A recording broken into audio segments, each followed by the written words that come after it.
Hello everyone, today I'm here to read you a chapter of the book called The BFG.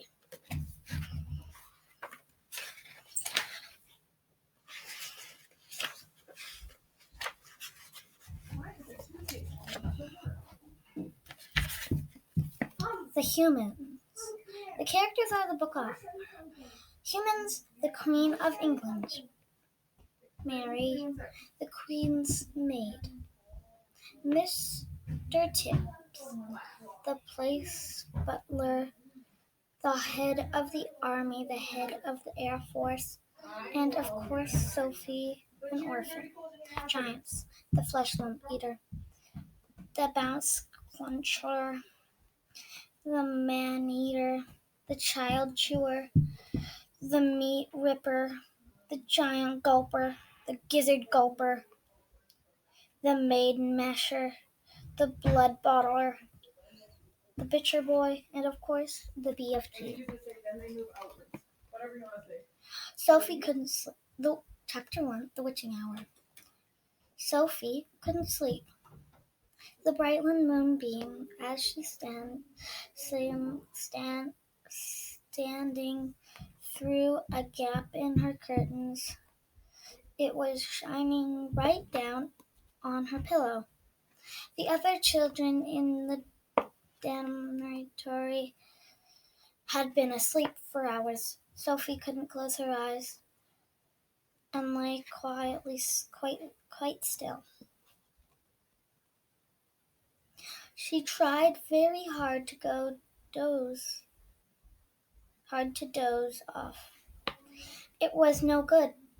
The moonbeam was like a silver blade slicing through the room of to her face. The house was absolutely silent.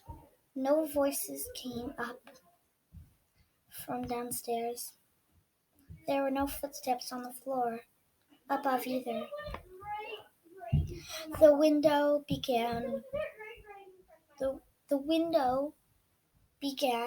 curtains were widely opened, but went by the street. There was sometimes sound could be heard anywhere. Sophie had never heard so much of a slice.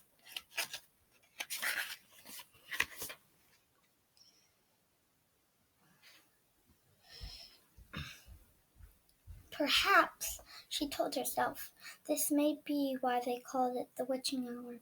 The witching hour is somebody had once whispered to her. It was a special moment in the middle of the night when every child and every grown-up was in a deep, deep sleep. They were all dark, and always dark things came out from hiding. And the word to themselves.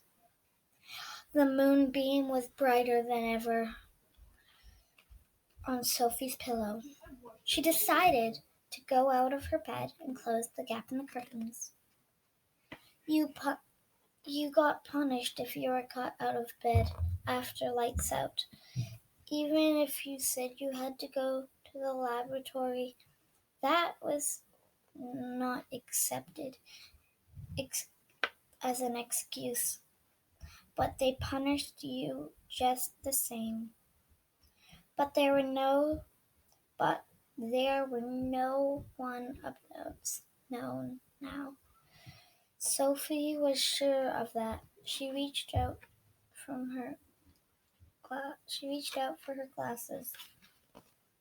Very thick, she put them on and slipped out of bed and tiptoed over to the window. Then she reached the curtains. Sophie hesitated. She longed to duck underneath, and they leaned out of the window to see what the world looked like. Now that the witching hour had to listen, she listened again. Everywhere it was deathly still. requested quietly. She ducked under the curtains and leaned out the window.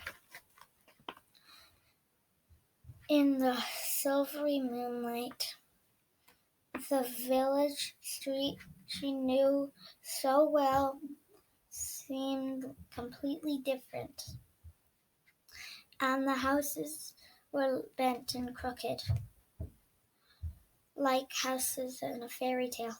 Every pal was ghostly and milky white across the road. She could see Miss Rape's shop, where the bright buttons and wool bits of elastic didn't look real. Sometimes there were dim mystery about that too. Sophie allowed her eye to travel further and further down the street. Suddenly, she froze. There was something coming up to the streets on the opposite side. It was something black, something tall and black, something very tall and very black and very thin. If you have the book, you can read Chapter 2, which is called Who. You can get the whole collection if you really would like. Thanks for joining me. Thanks for listening to me read you a chapter of the BFG. Thanks. But you can't get the collection from me. It's mine.